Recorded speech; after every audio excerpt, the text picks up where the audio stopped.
Hello, good morning students. बेटा अपने पास chapter 9 चल रहे हैं सीक्वेंसेस एंड सीरीज। इसमें 9.1 की एक्सरसाइज हम कंप्लीट कर चुके हैं। 9.2 की एक्सरसाइज में फोर्थ क्वेश्चन के फर्स्ट पार्ट में पहुंच चुके हैं। इस क्वेश्चन में बेटा क्या बोलता है कि ए बी सी डी यानी 4 टर्म्स हैं जो एपी में है। अब एपी में फर्स्ट टर्म ए है तो कॉमन डिफरेंस को हम कैपिटल डी मान लेते हैं, क्योंकि स्मॉल डी यहाँ पर ऑलरेडी अवेलेबल है, इसलिए हम कॉमन डिफरेंस को स्मॉल डी नहीं ले रहे हैं। अब फर्स्ट टर्म, अब जब आप एपी बनाते हैं तो एपी बनाने का बेटा रूल क्या होता है, a plus d, a plus 2d, a plus 3d and so on. और एपी में बेटा nth टर्म होती है a plus n minus 1 into d. अब सेकेंड टर्म बी है, उसका तरीका होता है a plus d. Third term निकालने का तरीका होता है ए प्लस 2d और फोर्थ टर्म निकालने का तरीका होता है बेटा ए प्लस 3d। क्लियर है। अब आपने जो प्रूव करना है उसकी लेफ्ट हैंड साइड है d माइनस बी। डी की वैल्यू है ए प्लस 3d के इक्वल और b की वैल्यू बेटा आपके पास है ए प्लस डी। क्लियर है। जब आप इसकी कैलकुलेशन करेंगे तो a से a कैंसिल हो जाएगा, 3d माइनस डी 2d हो जाएगा। इसके अंदर राइट हैंड साइड है c माइनस ए। c की वैल्यू आप यहाँ से देखेंगे a प्लस 2d और minus a as it is, a से ए कैंसिल हो जाएगा 2d। देखिए दोनों रिस्पॉन्स सेम है। It means d minus b is equal to c minus a, hence prove. अब बेटा इसका जो सेकंड पार्ट है उसमें आपसे nth टर्म दी हुई है। nth टर्म दे रखी है -2n प्लस 5 और आपसे कॉमन डिफरेंस पूछा गया है। देखिए जब आप एक एपी में कॉमन डिफरेंस फाइंड आउट करते हैं तो किसी भी टर्म से जस्ट पिछले टर्म को सब्ट्रैक्ट करेंगे। nth term minus n minus 1th term, तो nth टर्म आपके पास दे रखी है -2n plus 5 minus n minus 1th term जो है वो क्या होगी कि जहाँ पर n है वहाँ पर n माइनस 1 लिखें। तो n की जगह जब n माइनस 1 आप लिखेंगे तो -2 इंटू n माइनस 1 प्लस 5, ये एज इट इज माइनस। इसको जब अंदर करेंगे तो -2n plus 2 plus 5, -2n plus 5 minus जब आप कैलकुलेट करेंगे तो ये तो हो जाएगा +2n और ये हो जाएगा -7। 2n से 2n कैंसिल हो जाएगा बेटा, -2 ही आपका रिजल्ट आएगा कॉमन डिफरेंस। आप इसको यूं भी कर सकते थे, n की जगह 1 और 2 पुट करेंगे, 1 पुट करेंगे फर्स्ट टर्म आ जाएगी, 2 पुट करेंगे सेकंड टर्म आ जाएगी और फिर सेकंड टर्म में से फर्स्ट टर्म को सब्ट्रैक्ट कर देंगे। तो इस तरीके से आपके पास भी कॉमन डिफरेंस आ सकता है, क्योंकि एपी तो है ही। और दूसरा ये एपी है या नहीं, इसको चेक करने का तरीका ये भी है कि कॉमन डिफरेंस है ना वो एक कांस्टेंट टर्म आनी चाहिए, एन पे डिपेंड नहीं होना चाहिए। कल हमने एक क्वेश्चन इस टाइप का आपको करवाया था। अब बेटा जो फिफ्थ क्वेश्चन है उसमें आपसे एक एपी दे रखी है। एपी दे रखी है -1, 5, 11, 17 and so on. First term को हम ए से रिप्रेजेंट करते हैं -1। कॉमन डिफरेंस को हम स्मॉल डी से रिप्रेजेंट करते हैं। इसका तरीका होता है second term minus first term. Second term 5 है, -1, तो इस तरीके से कॉमन डिफरेंस 6 हो जाएगा। जनरल टर्म जिसको आप nth टर्म बोलते हैं, इसका फॉर्मूला होता है a plus n minus 1 into D. आपसे 18th टर्म पूछी गई है तो इसमें n की जगह 18 पुट कर देंगे, a plus n minus 1 into d. A और डी की वैल्यू ऑलरेडी आपके पास अवेलेबल है बेटा, सभी वैल्यू पुट करें, कैलकुलेशन में कोई गलती ना हो। अब आगे पूछी गई है 23rd टर्म। n की जगह 23 जब आप पुट करेंगे तो a plus n minus 1, 23 minus 1 into d. अब आप जब कैलकुलेशन करेंगे तो 22 को 6 से मल्टीप्लाई करेंगे 132 पॉजिटिव -1 तो 131, ये बेटा आपका रिजल्ट होगा। अब चलते हैं क्वेश्चन नंबर 6 के फर्स्ट पार्ट में। देखिए 6 के फर्स्ट पार्ट में एक एपी आपसे दी हुई है। The given AP is 5, 2, -1 and so on.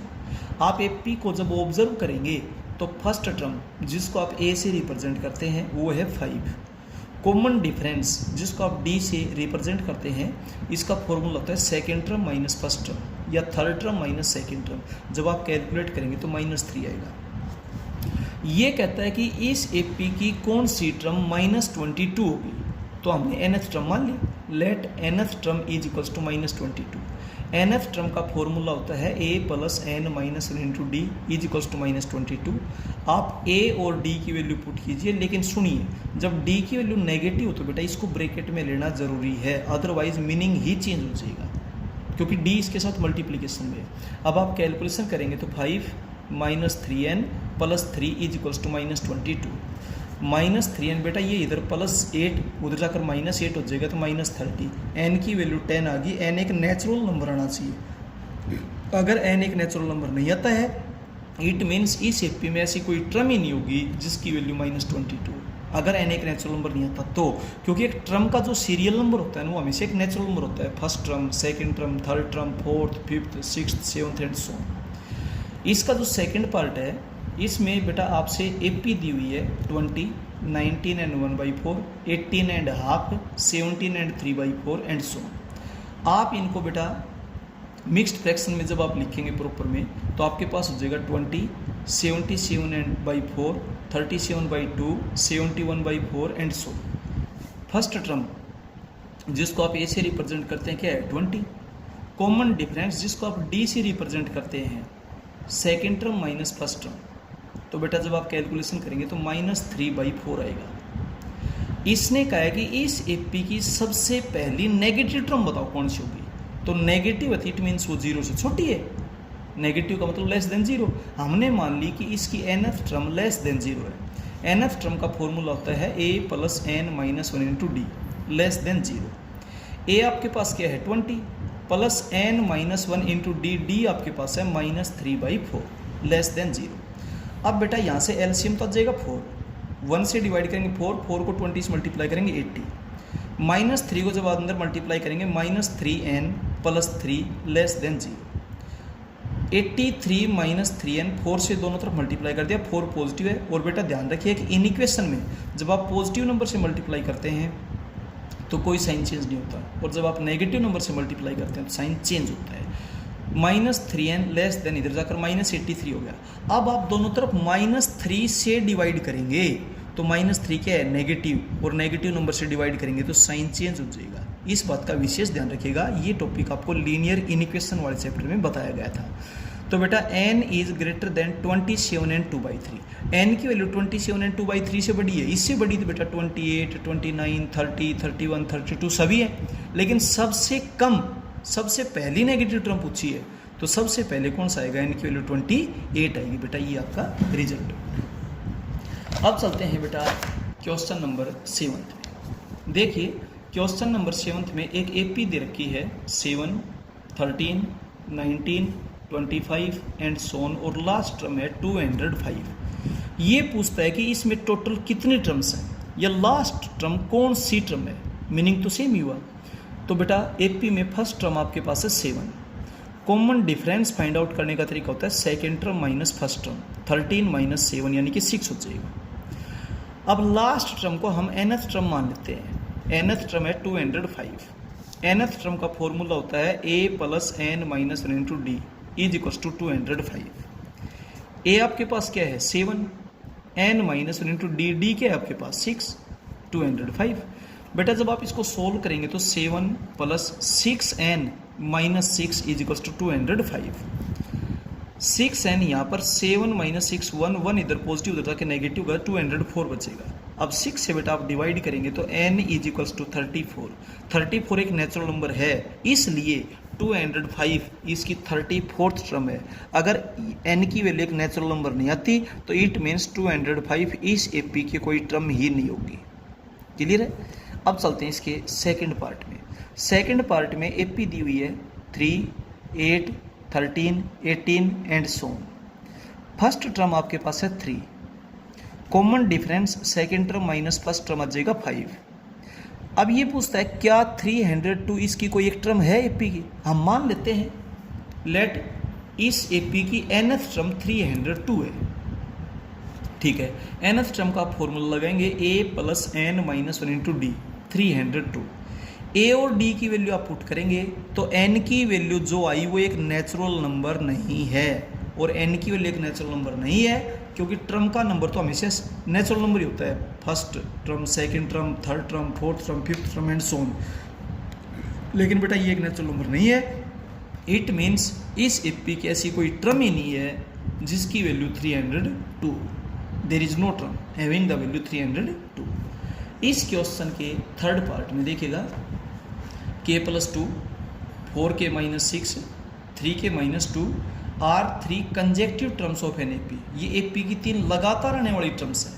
जब ये 3 लगातार आने वाली टर्म्स हैं एपी की, तो बेटा डिफरेंस सेम होना चाहिए। तो सेकंड टर्म में से फर्स्ट को सेपरेट कर दें, थर्ड में से सेकंड को सेपरेट कर दें, चाहे कोई भी लगातार ले लीजिए। मान लीजिए 7th, 8th और 9th टर्म है, तो 8th में से 7th को सेपरेट कर देंगे, 9th टर्म में से 8th टर्म को सेपरेट कर देंगे। कोई भी लगातार 3 टर्म्स है तो जस्ट अगली टर्म से पिछली टर्म को सेपरेट करेंगे, तो हर जगह डिफरेंस सेम होना चाहिए।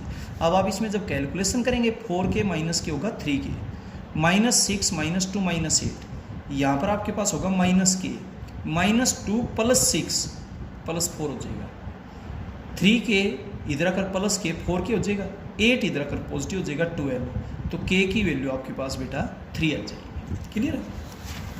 अब चलते हैं नेक्स्ट क्वेश्चन में, 8th क्वेश्चन में क्या बोलता है देखिए, एक एपी का जिक्र है। हम मान लेते हैं let a be the first term and d be the common difference in AP. इसने फर्स्ट टर्म -4 दे रखी है, तो फर्स्ट टर्म का हम ए से रिप्रेजेंट करते हैं, -4 हो गया। कॉमन डिफरेंस हमें नहीं पता, कोई दिक्कत नहीं। 10th टर्म 14 दे रखी है, तो आप 10th टर्म का फॉर्मूला लगाइए जनरल टर्म के मुताबिक, और आप जानते हैं जनरल टर्म का फॉर्मूला एपी में क्या होता है, a plus n minus 1 into D होता है इन एन एपी। क्लियर बेटा। एपी में जनरल टर्म का ये फॉर्मूला होता है, तो 10th टर्म का फॉर्मूला a प्लस 9d होगा इज इक्वल्स टू 14। a की वैल्यू आपके पास है, पुट कर दीजिए। इस तरीके से बेटा d की वैल्यू 2 आएगी। फर्स्ट टर्म आपके पास है, कॉमन डिफरेंस आपके पास हो गया। आपसे 30th टर्म पूछी गई है, तो इसी फॉर्मूले के मुताबिक 30th टर्म निकालने का फॉर्मूला होगा a प्लस 29d। a आपके पास क्या है -4, 29d, d क्या है 2। अब आप जब इसकी कैलकुलेशन करेंगे तो 54 होगा। अब चलते हैं क्वेश्चन नंबर 9th में। Let a be the first term and d be the common difference in AP. AP का जिक्र है, जब भी एपी होगी तो फर्स्ट टर्म और कॉमन डिफरेंस तो लिया ही जाएगा। क्लियर है। इसकी सेकेंड टर्म 7 and 3/4 है। सेकेंड टर्म का फॉर्मूला होता है a प्लस डी, 31/4 हो गया। 31st टर्म 1/2 है। जब 31st टर्म 1/2 है, तो 31st टर्म का जो फॉर्मूला होगा वो a plus 30d is equals to 1/2। जब आप सोल्व करेंगे तो सपरेट कर दें, ये हो जाएगा 29d, और इधर जब इसमें से इसको जब बेटा आप सोल्व करेंगे 1/2 में से 31/4 को जब सब्ट्रैक्ट करेंगे, तो आपके पास जो रिजल्ट आएगा -29/4 आएगा। वो 29 जो इधर मल्टीप्लाई दो उधर डिवीजन में चले जाएगा, तो इस तरीके से डी की वैल्यू -1/4 आएगी। डी की वैल्यू जब -1/4 है, तो ए की वैल्यू आपके पास 8 होगी। ठीक है, इनको सोल्व करने में गलती ना करें। अब इसने कहा है कि लास्ट टर्म -6 and 1/2 है, तो लास्ट टर्म का nth टर्म मानते हैं। nth टर्म का फॉर्मूला होता है a plus n minus 1 into D. ये हो गया। अब आप a और d की वैल्यू पुट कर लें। a और d की वैल्यू जब पुट करेंगे तो बेटा आप कैलकुलेशन बिल्कुल सही करना। n की वैल्यू आपके पास 59 होगी, जो कि एक नेचुरल नंबर है। तो इसका मतलब 59th टर्म है ना, वो आपके पास बेटा ये बनेगी -6 and 1/2। अब चलते हैं क्वेश्चन नंबर 10 में। देखिएगा, let a be the first term and d be the common difference in AP. AP का जिक्र था, हमने ए को फर्स्ट टर्म मान लिया, डी को कॉमन डिफरेंस मान लिया। इसमें यह कहा गया है कि 5th टर्म और 7th टर्म का सम 52 है, तो 5th टर्म का फॉर्मूला होगा a plus 4d, 7th term का फॉर्मूला होगा a plus 6d is equals to 52। a plus a हो जाएगा 2a, 4d प्लस 6d हो जाएगा 10d is equals to 52। 12d की वैल्यू तो बेटा 2a plus 10d is equal to 2, यहाँ से कॉमन निकाल दें, a प्लस 5d की वैल्यू 26 हो जाएगी। ये इक्वेशन फर्स्ट है। और आगे आपसे ये दिया गया कि जो 10th टर्म है वो 46 है, तो 10th टर्म का फॉर्मूला लगाएं, a प्लस 9d हो जाएगा जनरल टर्म के मुताबिक इज इक्वल्स 46। फर्स्ट और सेकंड इक्वेशन को आप सोल्व करेंगे तो आपके पास a की वैल्यू 1 होगी और d की वैल्यू 5 होगी। अब आपसे एपी पूछी गई है, तो एपी बनाने का तरीका होता है a plus D, a plus 2d, a plus 3d and सो। अब आप a और d की वैल्यू बेटा यहाँ पर पुट करेंगे। a और d की वैल्यू जब आप यहाँ पुट करेंगे बेटा आपके पास एपी बनेगी 1, 6, 11 and so. Clear. 11th question में एपी का जिक्र है, तो सबसे पहले आप मान लेंगे let a be the first term and d be the common difference in AP. आपसे सिक्स्थ टर्म 12 दे रखी है, सिक्स्थ टर्म का फॉर्मूला क्या होगा, ए प्लस 5d, 12 हो गया। एट्थ टर्म 22 है, उसका फॉर्मूला होगा ए प्लस 7d, 22 हो गया। अब बेटा सेकंड में से फर्स्ट को सेपरेट करें, फर्स्ट में सेकंड को सेपरेट करेंगे तो डी की वैल्यू 5 आएगी। डी की वैल्यू 5 आप किसी भी एक इक्वेशन में पुट कर दीजिए, ए की वैल्यू आपके पास आ जाएगी -13। फर्स्ट टर्म और कॉमन डिफरेंस आपके पास अवेलेबल है। आपसे एक तो सेकंड टर्म पूछी गई है जिसका फॉर्मूला होता है ए प्लस 1d, क्लियर है। एक आरएथ टर्म पूछी है, एनएथ टर्म जब आप जानते हो तो आरएथ टर्म भी वही होगी, एन की जगह हो जाएगा बस, a plus r minus 1 into d. बेटा ए और डी की वैल्यू आप यहाँ पर पुट करेंगे, ए -13 और डी की value 5, -13 plus 5 are -5, -18 plus 5 are हो गया। आप यहाँ से भी सेकंड टर्म बता सकते हैं, आर की जगह 2 पुट कर दो, आर की जगह जब आप 2 पुट करेंगे तो यहाँ पर आपके पास हो जाएगा 10, -18 प्लस 10 -80 आएगा। अब चलते हैं इससे नेक्स्ट क्वेश्चन में। नेक्स्ट क्वेश्चन 12th है, let a be the first term and d be the common difference in AP. AP का जिक्र था, इसमें ये क्लियर दिया हुआ है कि जो 24th टर्म है वो 10th टर्म के डबल की इक्वल है, तो 24th टर्म होगी a plus 23d, 2 as it is. 10th term होगी ए प्लस 9d। कैलकुलेशन जब आप करेंगे तो a plus 23d as it is, यहाँ हो जाएगा 2a प्लस 19d। 2a में से a को सब्ट्रैक्ट करेंगे, a हो गया। 23d में से 18d को सब्ट्रैक्ट करेंगे तो 5d हो गया। a की वैल्यू होगी 5d, ठीक है। अब 72th टर्म फाइंड आउट करें पहले आप, a प्लस 71d। ए और डी में हमने रिलेशन निकाल दिया, तो या तो ए को डी में कन्वर्ट करें, डी को ए में कन्वर्ट करें। ए की जगह 5d आप यहाँ पुट कर देंगे तो आपके पास आएगा 76d। इसके बाद 34th टर्म ए प्लस 33d, ए की वैल्यू क्या है 5d प्लस 33d।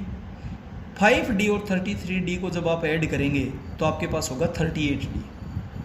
अब आपसे ये चेक करवाया है कि जो 72nd टर्म है वो 34th टर्म से डबल है। देखो ये 38d, ये इसका डबल 76d, तो इसका मतलब ये चीज़ क्लियर होगी कि 72nd टर्म 34th टर्म के ट्वाइस की इक्वल है। यही आपने प्रूव करना था। इस तरीके से बेटा यहाँ तक आप अपने कॉपी को अपडेट कीजिए। फिर भी किसी क्वेश्चन में कोई आपको अगर डाउट हो तो बेटा नेक्स्ट जो मीटिंग में आप डिस्कस कीजिएगा। Okay, thank you.